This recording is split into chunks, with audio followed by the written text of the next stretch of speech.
18వ తారీఖు రేపు శనివారం రాష్ట్ర వ్యాప్తంగా బంధు పిలుపుతున్న సందర్భంలో కూడా పెద్దపల్లి జేఏసీ బీసీ జేఏసీ ఆధ్వర్యంలో కూడా రేపటి బంధు విజయవంతం చేయాలి. సమావేశాన్ని ఏర్పాటు చేసినటువంటి శ్రీమానంద గారికి ధన్యవాదాలు తెలియజేస్తాం. అలాగే ఇక్కడికి చేసినటువంటి అన్ని పార్టీల ప్రతినిధులు నాయకులందరూ కూడా నమస్కారం తెలియజేస్తున్నాం. జేఏసీగా రాష్ట్ర స్థాయిలో ఏర్పడ్డది. మన పెద్దపల్లిలో కూడా ఉన్న నాయకత్వంలో కావచ్చు, లేకపోతే ఇంకా ఒక నిర్మాణం జరిగి దానికి ఒక ఇప్పుడు అన్నట్టుగా బడ్జెట్ అట్లా బడ్జెట్ కూడా 100% వస్తుంది. బడ్జెట్ కాకుండా ఇక్కడ ఏ ఉద్యమం అయితే ఏ కార్యక్రమం చేయాలన్నా ఇలా ఆర్థికంగా 100% అవసరం లేకపోతే ఏ కార్యక్రమం కూడా జరుగుతుంది. కాబట్టి అలాంటి నిర్మాణాన్ని కూడా చేపట్టాలని చెప్పేసి నేను ఒకటి కోరుతున్నా.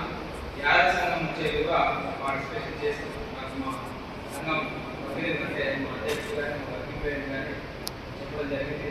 వారి సూచనతో ఇక్కడికి రావడం జరిగింది. కాబట్టి సంఘం తరఫున ఎలాంటి కార్యక్రమాన్ని ఇచ్చినా కానీ మేము శిక్ష వహించి దాన్ని పూర్తి చేస్తామని, అట్లాగే మరి ఎక్కడ ఒక టైం అంటే ఎక్కడ ఎన్ని గంటలకు కలుసుకోవాలి అదొకటి టైం మనం డిసైడ్ చేసుకోవాల్సిందే. ఒక ర్యాలీ లాగా వెళ్తే బాగుంటుంది. అది ఎంత దగ్గర నుంచి బస్ స్టాండ్ వరకు ఎక్కడ ఒక ర్యాలీ లాగా మన అందరం కలిసి వెళ్ళాలి.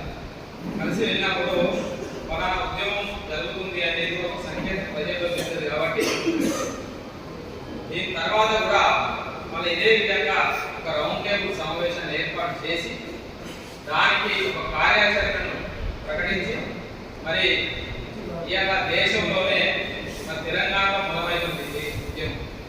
కాబట్టి దేశవ్యాప్తంగా అవుతుంది. కాబట్టి పెద్దపల్లి కూడా మరి చాలా వాటికి కూడా దూరంగా ఉన్నటువంటి పెద్దపల్లి. కాబట్టి ఈ ఉద్యమంలో